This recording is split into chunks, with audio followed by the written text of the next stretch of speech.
Genesis 50. And Joseph fell upon his father's face and wept upon him and kissed him. And Joseph commanded his servants the physicians to embalm his father, and the physicians embalmed Israel. And 40 days were fulfilled for him, for so are fulfilled the days of those which are embalmed. And the Egyptians mourned him 60 days. And when the days of his mourning were past, Joseph spake unto the house of Pharaoh, saying, If now I have found grace in your eyes, speak, I pray you, in the ears of Pharaoh, saying, My father made me swear, saying, Lo, I die. In my grave which I have digged for me in the land of Canaan, there shalt thou bury me. Now therefore let me go up, I pray thee, and bury my father, and I will come again. And Pharaoh said, Go up, and bury thy father, according as he made thee swear. And Joseph went up to bury his father, and with him went all the servants of Pharaoh, the elders of his house, and all the elders of the land of Egypt, and all the house of Joseph, and his brethren, and his father's house. Only their little ones, and their flocks and their herds, they left in the land of Goshen.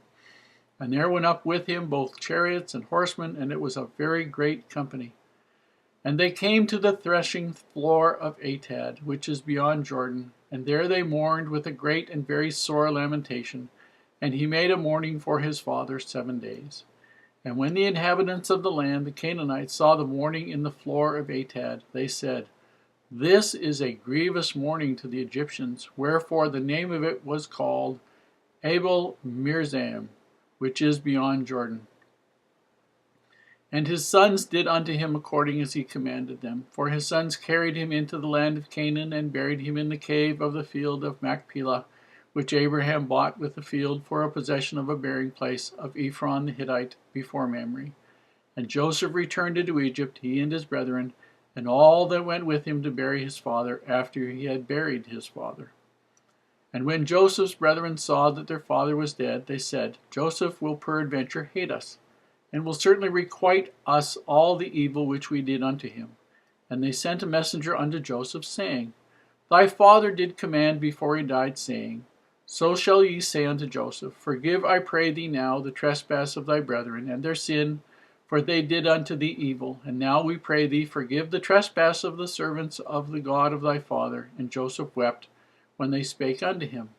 And his brethren also went and fell down before his face, and they said, Behold, we be thy servants. And Joseph said unto them, Fear not, for am I in the place of God? But as for you, ye thought evil against me, but God meant it unto good, to bring to pass, as it is this day, to save much people alive. Now therefore fear ye not, I will nourish you and your little ones. And he comforted them, and spake kindly unto them. And Joseph dwelt in Egypt, he and his father's house. And Joseph lived 110 years. And Joseph saw Ephraim's children of the third generation. The children also of Machir, the son of Manasseh, were brought up upon Joseph's knees. And Joseph said unto his brethren, I die, and God will surely visit you, and bring you out of this land unto the land which he sware to Abraham, to Isaac, and to Jacob. And Joseph took an oath of the children of Israel, saying, God will surely visit you, and ye shall carry up my bones from hence. So Joseph died, being 110 years old, and they embalmed him, and he was put in a coffin in Egypt. Here we have a pretty incredible event. We see the respect that the Pharaoh had for both Joseph and for Joseph's father. Because when Joseph goes to the Pharaoh, as he needed to do, as the number 2 man always needs to do to the number 1 man, it says, My father made me swear to go and bury him in this spot. You understand that Joseph just couldn't take off. He might have had lots of power, but there was a huge amount of responsibility that he had. And there was a process involved. It said 40 days for the embalming. And they mourned for him 70 days. That was, 70 days mourning was like what you did for the pharaohs. That was big time mourning. That was major. You didn't do this for somebody who didn't matter. What the Pharaoh recognized that how important Joseph was to him, and how important that Joseph's father was to Joseph. And partly to recognize Joseph, partly to reward Joseph, partly to recognize the contribution, I am sure, that Joseph made to the survival of Egypt. He said, go and bury your father. And not only, it wasn't just the family that went. This was the high officials of Egypt. When it talks about the chariots going, that was the cream of the crop of the army went. And when they got to the spot where they were going to mourn, there were so many people there, and the mourning was so great, so intense, that the people of Canaan recognized that this was a massive thing to the Egyptians. And they buried Jacob, and then they come back. And some years later, then Joseph dies. And he is embalmed, and his bones eventually are going to be taken back to Canaan with him. And it says when Jacob died, he was gathered again to his parents, to his fathers, the land of his fathers. And it tells us who was buried in that cave, and he wanted to be there. Leah was there, and he wanted to be buried with her. He wasn't buried with Rachel, he was buried with Leah. Interesting the way it worked out.